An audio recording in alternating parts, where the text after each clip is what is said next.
இப்போது நம்ம ஒரு கடாயில் ஒரு 4 டீஸ்பூன் எண்ணெய் ஊற்றிருக்கிறோம். இப்போ அதில் வந்து நம்ம கடுகு, சோம்பு, சீரகம், மிளகு இப்போ நம்ம ஆட் பண்ண போகிறோம். இப்போ நம்ம சோம்பு ஆட் பண்ணுறோம்.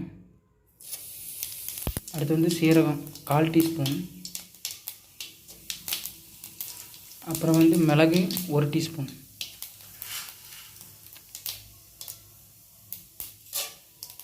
அப்புறம் கடுகு 1/4 டீஸ்பூன்.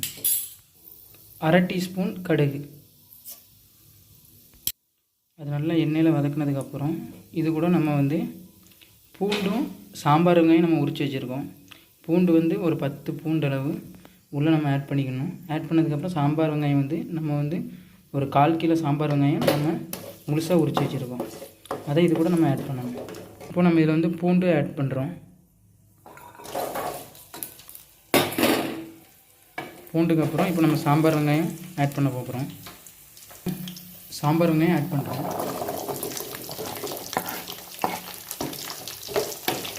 சாம்பார் வெங்காயம் ஆட் பண்ணதுக்கப்புறம் இது நல்லா வதக்கணும். அதோட கலர் மாறுற அளவுக்கு நல்லா வதக்கி விட்டுருங்க.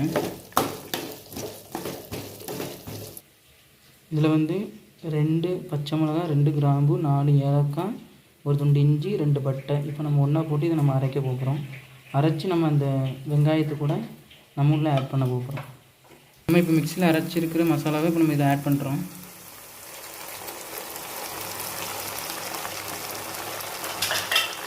அப்படியே ஆட் பண்ணிவிட்டு அதை நல்லா வதக்கி விட்டுருங்க.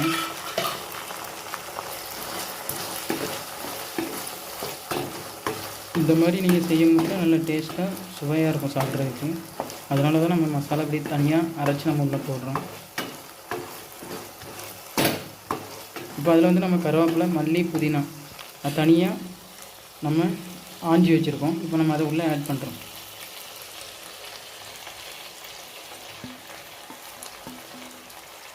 உள்ளே ஆட் பண்ணிவிட்டு இப்போ நல்லா அதை வதக்கணும்.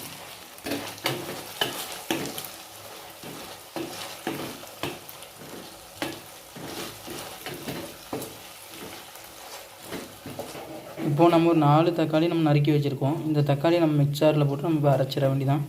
அரைச்சி நம்ம மசாலா ஏற்கனவே ஆட் பண்ணியிருந்தோம்ல அதில் இந்த தக்காளியை அரைச்சி உள்ளே தட்டிட வேண்டியதான். இப்போது நம்ம தக்காளி அரைச்சிட்டோம். இப்போ நம்ம அதை நம்ம அந்த குழம்பு கூட ஆட் பண்ணுறோம்.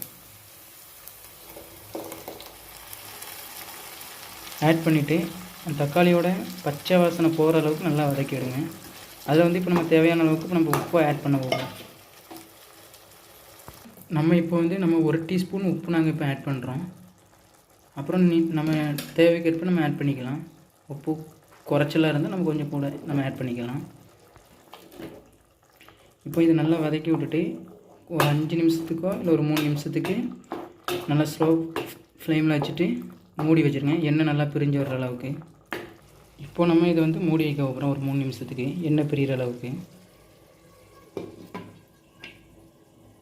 நீங்கள் இப்போ பார்க்குறீங்க இந்த மாதிரி கண்டிஷனில் நல்லா எண்ணெய் பிரிஞ்சுன்றதுக்கப்புறம் இதில் நம்ம இப்போ மசாலா ஆட் பண்ண போகிறோம். இப்போ நம்ம இதில் 2 டீஸ்பூன் மிளகாத்தூள், 1/4 டீஸ்பூன் மஞ்சத்தூள், ஒரு 1/2 டீஸ்பூன் சாம்பார் பொடி, வேறு மல்லித்தூள் 1 டீஸ்பூனு, கரம் மசாலா ஒரு 1/2 டீஸ்பூன் இப்போ நம்ம மொத்தமாக இதில் ஆட் பண்ண போகிறோம். இதை ஆட் பண்ணதுக்கப்புறம் நல்லா கலரி விட்டுடுங்க.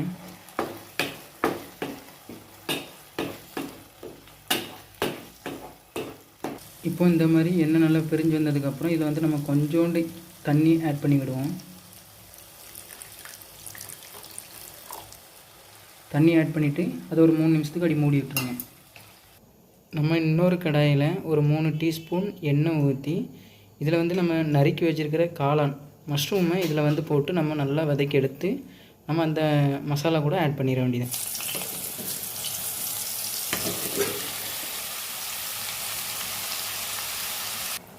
இப்போ நீங்களே பார்க்குறீங்க இந்த மாதிரி நல்லா வதங்கி வந்ததுக்கப்புறம் நம்ம ஏற்கனவே மசாலா நம்ம ரெடி பண்ணி வச்சுருக்கோம்ல அது கூட நம்ம ஆட் பண்ணிட வேண்டியதான். இது கூட நம்ம அந்த மஷ்ரூமும் உள்ளே ஆட் பண்ண வேண்டியதான்.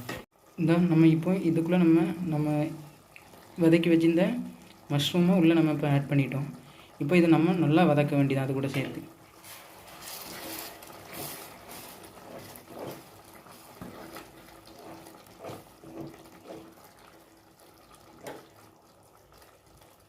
நம்ம மஷ்ரூம் அதில் ஆட் பண்ணி முடித்ததுக்கப்புறம் ஒரு 5 நிமிஷத்துக்கு அடுப்பை லோ ஃப்ளேமில் வச்சுட்டு அப்படி அதை மூடி வச்சுருங்க. இந்த மாதிரி நல்லா கொதித்து வந்ததுக்கப்புறம் இதில் வந்து நம்ம வந்து கடைசியாக மல்லி உள்ளே ஆட் பண்ணிட வேண்டியதான். அதாவது கொத்தமல்லி நம்ம ஃபஸ்ட்டே ஆஞ்சி வச்சுருக்கோம், அதை நல்லா சுற்றி போட்டுருங்க.